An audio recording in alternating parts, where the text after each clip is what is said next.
This session of Scanner School is sponsored by our new training course, An Introduction to SDR, or Software Defined Radios. Now, this course is designed to walk you through the process of not only purchasing, but also installing an SDR, getting the accessories hooked up, and getting the software installed in your computer so you are ready to go without wasting time and getting you operational as soon as possible. We'll teach you how to not only set up the hardware so you can get analog reception, but also P25, DMR, NXDN, and trunking, all again with simple to use hardware and your existing computer setup. So for more information about this introduction to SDR training, please visit our website at scannerschool.com/courses. Welcome to The Scanner School, a podcast dedicated to the scanner radio hobby. Class is about to begin. Here is your host, Phil Lichtenberger. Welcome to Scanner School. My name is Phil Lichtenberger. My material call sign is W2LIE, and this is session number 79 of Scanner School. Why do we use multiple scanners? Now, well, session notes from today's podcast can be found on our website, scannerschool.com/session79. So before we start and get involved in why I use multiple scanners, I want to remind you all that next week's podcast is another Ask Scanner School session. So I am trying to incentivize you to leave me a message via SpeakPipe or via our local voicemail number. So here's what we're going to do going forward.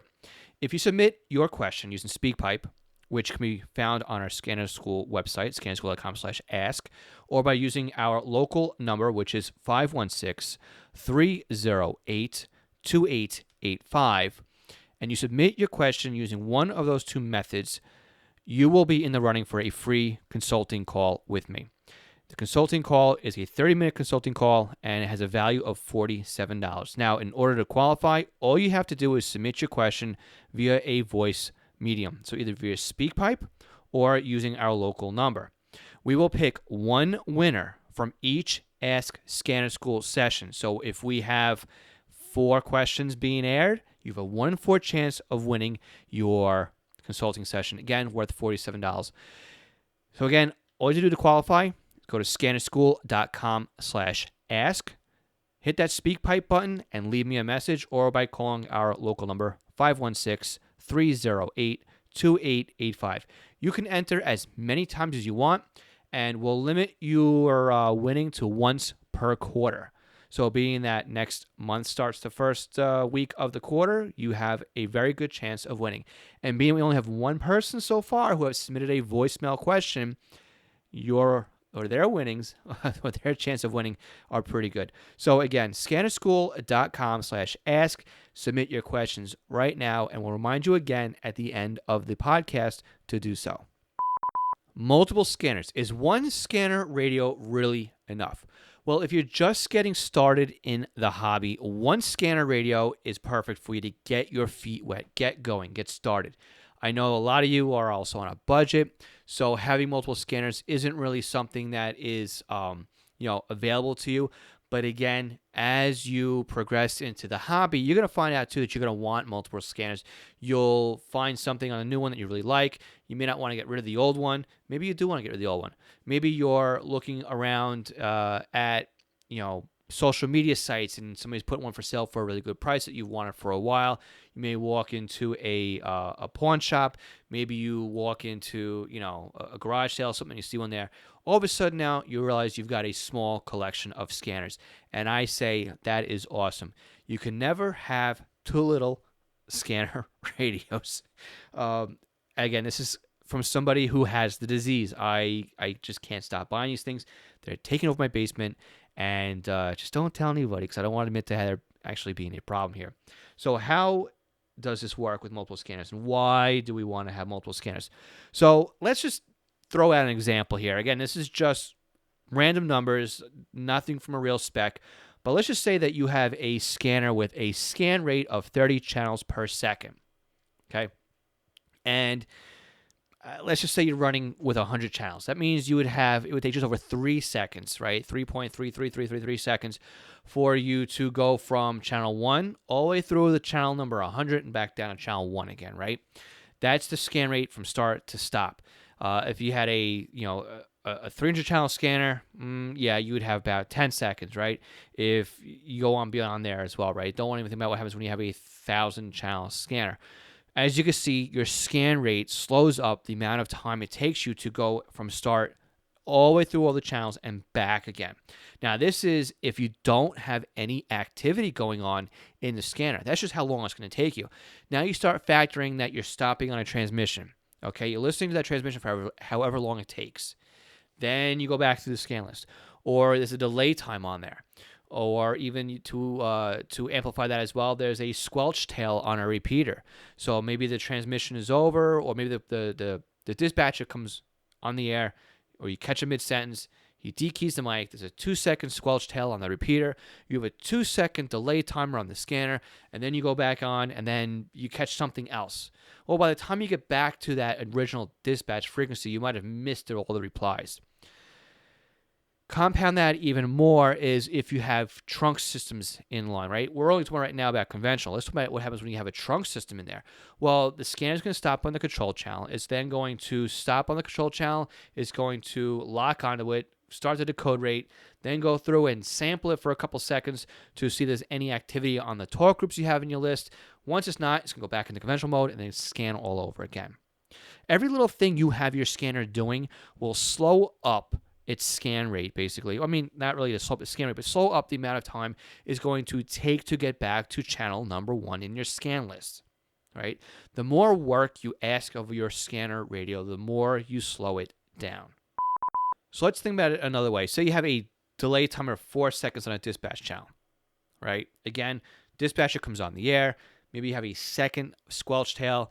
You're delaying 4 seconds. Why are you delaying 4 seconds? Because you found out that when you have anything lower, you might miss the replies if the carryover drops. Okay, now you have a 4-second there.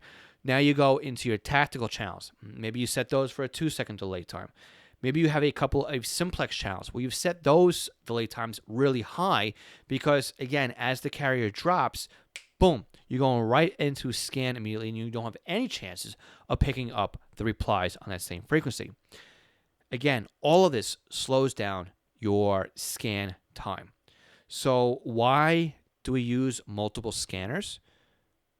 To eliminate missing transmissions because our scanners are busy doing something else.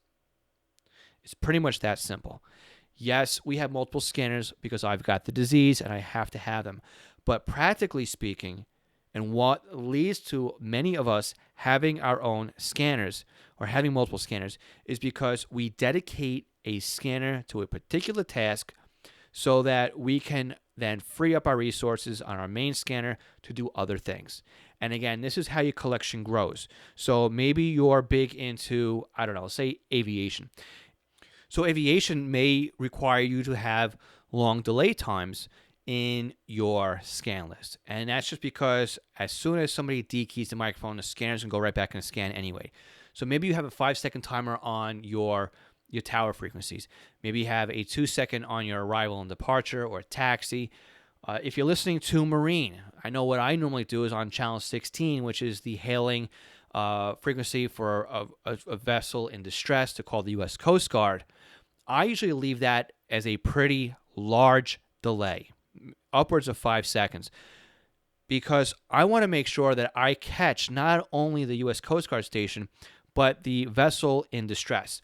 Now, the problem is the way that simplex works is you may not hear both sides of the conversation, which is very true when it comes to channel 16.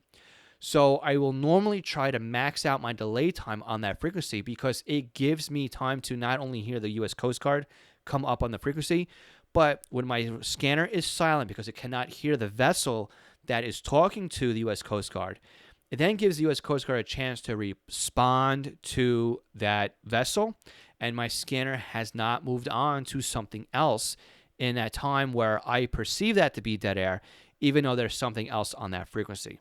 Now, again, if I set a 10-second delay time on my main scanner, that is a very, very, very long time to be tying up the scanner to be doing something else.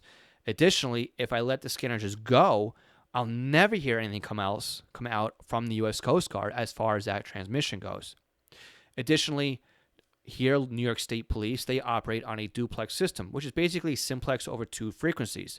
So I've got my scanner set up in such a way where I know that the dispatch frequency, that it's both mobiles and base on a low delay time.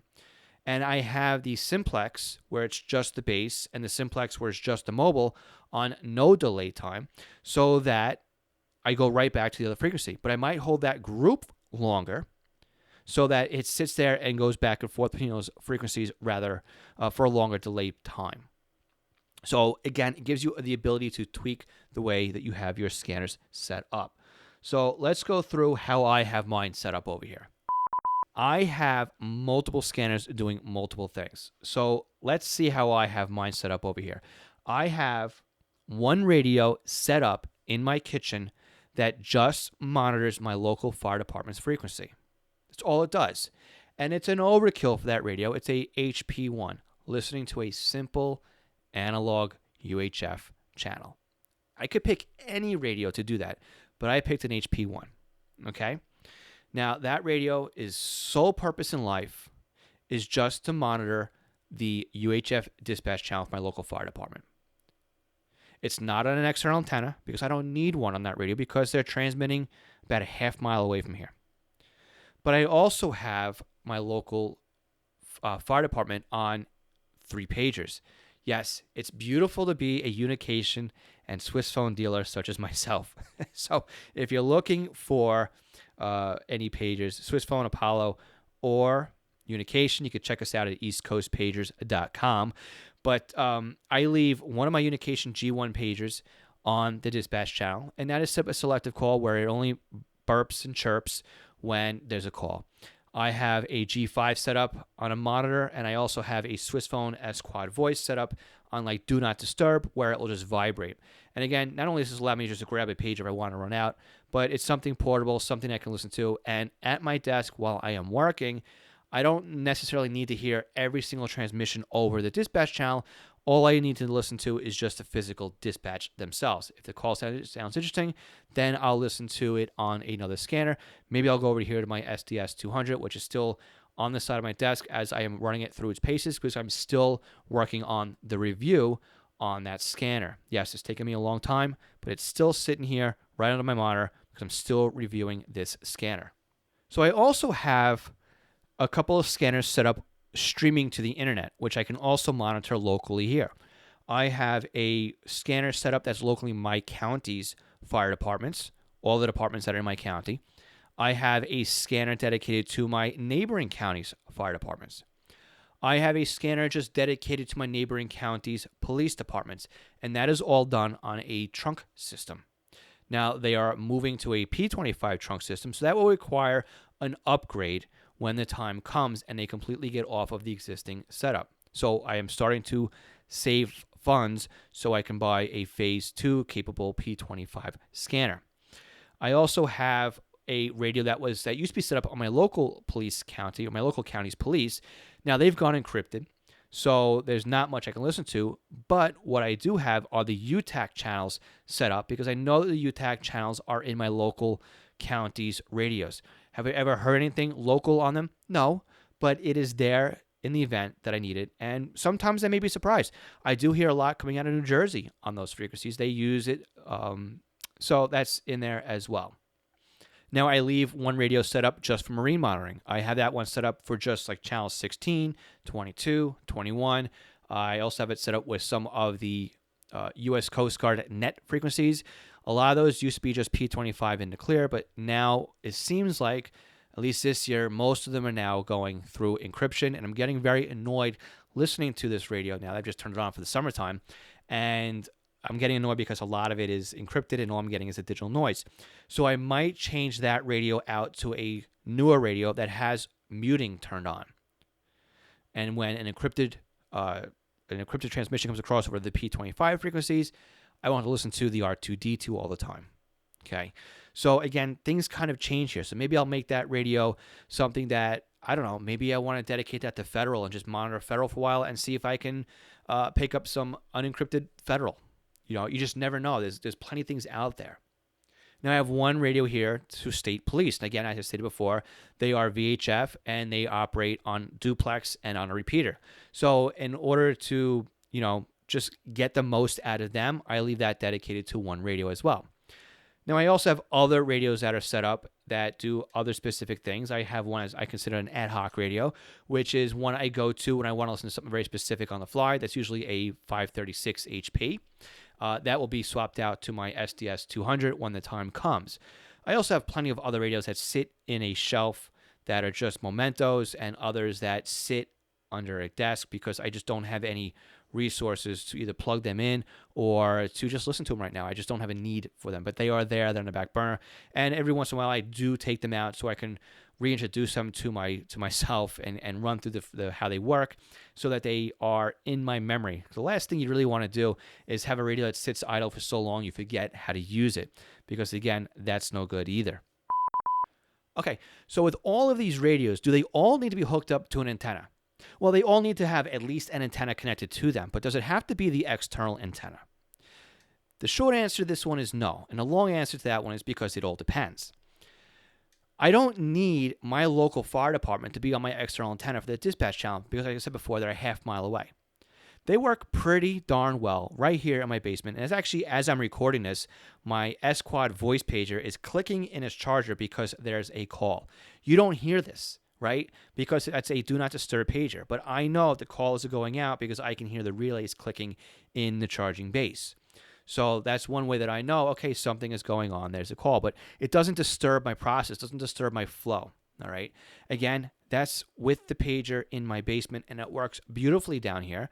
I do not need to have that on an external antenna. So all of those radios are they're on their own antennas. They're pretty much standalone, right? They're not tied into the network. My radios that are on live feeds that I broadcast out to myself or Broadcastify, yes, those are on external antennas because they cover a large geographic area, an entire county in each case, especially the one that does fire departments for my neighboring county, because that is a very long county. If you're familiar at all with Long Island, Suffolk County is pretty much most of Long Island, I guess you can say. And there's no way I'm covering the extreme east end from here. But I have it on external antenna so I can cover as much as I can. When it comes to the PD operations, yes, I keep that on the external antenna as well. Even though it's trunking, I can receive it pretty well from here. I want a nice, solid signal, especially when I'm broadcasting it out to other people on the internet. My ad hoc radio, of course, that one is also in on an external antenna because I don't know what I'm doing with it from time to time, as well as my my marine radio as well. How am I connecting all of these radios to a single antenna port, or at least to an external antenna? Well, I have two antennas that are outside of my basement. I have one that's up in the attic. There's a disco antenna that's just standing on the floor, and I ran that coax cable down through the vent pipe chase. Basically, it's the void between all the floors where my vent pipe is, and that was pretty easy to do. You just need a nice, solid snake. All right, that's a Metal Gear Solid reference for anybody out there, but you have a nice snake that you use to go between the floors, and then you pull a little coax back down through there. Again, the chase is pretty knocked out between the floors for your vent pipe or your vent stack, so that's an easy way to get them between the floors. Externally, though, I do have the external antenna. That one is done through a multicoupler. If you want to learn more about multicouplers, you can go back and listen to Scanner School Session 33. That's where I talk about multicouplers. Now, again, what's a multicoupler? A multicoupler is a way of sharing one antenna with multiple radios. You cannot transmit through a multicoupler, receive only on the multicoupler, right? And the beauty of the multicoupler is that it isolates each output port so that one scanner can't communicate to another scanner through a splitter. Right. Sometimes we've noticed that when I've talked about other podcasts that I had a buddy of mine who had a cable TV splitter, and he found out that when he had one radio on, it muted out the other radio. Sometimes you'll actually hear there's the clock inside. You might hear tick, tick, tick, tick, tick, tick, tick, tick, tick coming through another radio because of the way that the IF works and everything else. So again, you want to isolate all of the ports as best as you can. Now, again, do I practice what I preach? For the most part, I do. But I do have a couple of radios where I'm not so worried about them talking to each other. Or I have some SDR dongles that I'm just using and playing around with right now where yeah, I'm not going to put them on a multi-coupler. I'll just split them for now because they seem to operate just fine. But I don't want them polluting everything else on the network, so they're isolated on their own leg on the multi-coupler. Now, a passive multi-coupler means that there's no active electronics in it. So a passive multi-coupler just takes a signal coming in, and it will attenuate it out to each port. So you may lose 3 dB on each port. Maybe lose a bit more, maybe lose a little bit less. Whereas an active multi-coupler, you plug this one into the wall as well.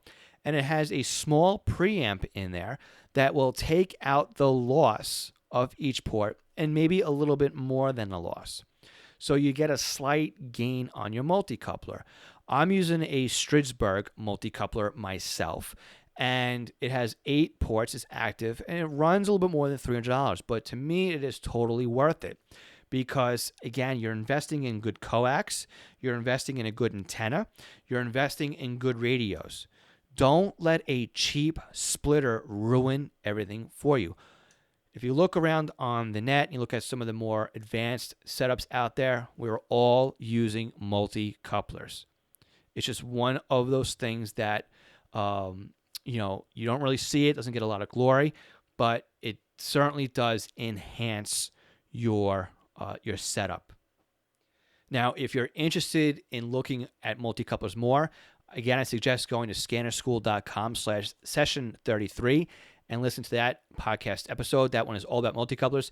But if you want to make a purchase and you want to help support Scanner School, you can go to scannerschool.com/multi-coupler.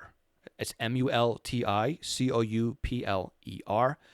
Multi-coupler. Scannerschool.com/multi-coupler. That is an affiliate link over with ScannerMaster to their multi-coupler page. You can look at the prices and the reviews.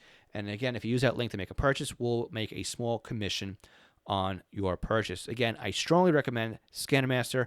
They are a great company. They've been in business for well over 3 decades now, and that's where I buy all my scanners and hardware from. It's directly from the guys on ScannerMaster. And in fact, we even had them on as a guest in a previous podcast episode as well. So again, ScannerMaster is where I buy all of my scanner hardware, radios, antennas, coax, GPS units, you name it, I buy it from there. Scannerschool.com/ScannerMaster is our affiliate link for ScannerMaster. So to summarize, why do we use multiple scanners? We use multiple scanners to minimize our chances of missing a transmission. So again, if you have one radio that is your do-all, be-all scanner, you may miss a transmission because your scanner is off in la la land doing something else. You have the ability to hold on a transmission and not miss everything else that's going on because you tied up your scanner. You can just tie up maybe your local fire department scanner, but your police scanner is still going. Maybe you hold on your marine scanner and then your public safety scanner is still off doing its thing. Now, not every scanner needs to be on an external antenna, so again, you are optimizing your antenna resources as well. You can also change the volume on the scanner. So if there's something you want that's catching your attention, you can raise that volume independently and still leave everything else low and in the background. Finally, it gives you peace and quiet because if you need to have everything on, you leave the world on, scanner becomes, receiving can become annoying to those who are around you, to be honest with you. And even to myself, I leave my scanners off most of the time. I have them muted. They're all on, but they're external speakers that they're all on because I have a software soundboard in my computer. They're all muted. The only scanners I leave on all the time are the ones that monitor my local fire department. And it's kind of an agreement I have with my wife that I don't leave things on and loud all the time. So again, it does help keep peace in the family as well. So it depends on what your needs are and how much you need to invest on them. From my perspective here, locally here, thankfully, my fire department can be received by anything, even a, dare I say, Baofeng radio for $25. And would I consider that a second scanner? Yes, I would consider that to be a second scanner, as long as you're using that to listen to scanning and not to be transmitting through, or that then it becomes a transceiver. So again, I hope this explains why many of us do have multiple scanners, because it's not just to collect them or because we have the disease and need to have the latest and greatest. It's because we've gotten to the point where we optimize our scanning and we dedicate a piece of hardware just to a specific job, right? Jack of all trades, master of nothing, right? No, our scanners are fine-tuned to a specific task, and that's what they're set to do, and they do them very well. That's the point. That's the end game here. That's what we're looking for. But again, I understand not everybody can have multiple scanners. What do you do if you can't afford multiple scanners? Maybe you bring on a secondary live scanner feed, something you can't control. Let that one listen to the county and then set your scanner up to listen to that active fire call. Or bring on a second receiver for your local county police department. You can use other people's resources to your advantage, especially like this. So if you have a fire and a police feed on Broadcastify that you listen to, you can bring them up separately and then use your own scanner as your ad hoc radio and set that one up to your smaller scan list as well. There's flexibility out there now thanks to the internet, and that's another way that you can actually have multiple scanners without needing to invest in all of the hardware. All right, so before we wrap up for the week, I want to remind you to bring your questions to Ask Scanner School. Again, if you have a question and we play it next week and you have submitted that question either via SpeakPipe or our local number, you will be in the chance to qualify for a free 30-minute consulting session where you can ask anything you want about scanner radios. Now, again, this consulting call has a value of $47 on it. It's just what I charge for a 30-minute sit-down session. And again, I'm giving this away to you for free. Now, in order to qualify, again, you have to leave me a voicemail message either via SpeakPipe or our local number, which is 516-308-2885. Again, 516-308-2885. Again, I will pick one winner from each Ask Scanner School session. So make sure you ask your questions right now, because as I'm recording this, next week's session is another Ask Scanner School session. So get your questions in now so you can qualify. If you're listening to this in the future, yes, continue to ask your questions, because every month when I do an Ask Scanner School question, an answer session, that is your next opportunity to get your name into the hat, and I will pick a winner month over month over month. And as of right now, I do not see this terminating anytime soon. So if you're listening to me in the future, yes, ask your questions. Scannerschool.com/ask. Finally, I want to thank our continued Patreon supporters. Signals Everywhere, Glenn Bryden, Scott Vorder, Craig Harper, Dan James Felling, Ken Newberry, Kenneth Fowler, M.T. Bono, Mark Beebe, Raymond Hill, and William Arcand. You can support Scanner School with a month-over-month pledge by going to scannerschool.com/support and looking for the Patreon link. Patreon does give you benefits. There's benefits for using our Patreon, and that's the tiered. You can support us for as little as $1 a month. That's $12 a year to help keep Scanner School going. Now, additionally, you can help support us by looking at our other links on scannerschool.com/support, such as one-time PayPal donations, Scannermaster, Butel software, and if you're a big Amazon shopper like I am, and if you shop on Amazon all the time, you can just click on our link, then go to buy things from Amazon.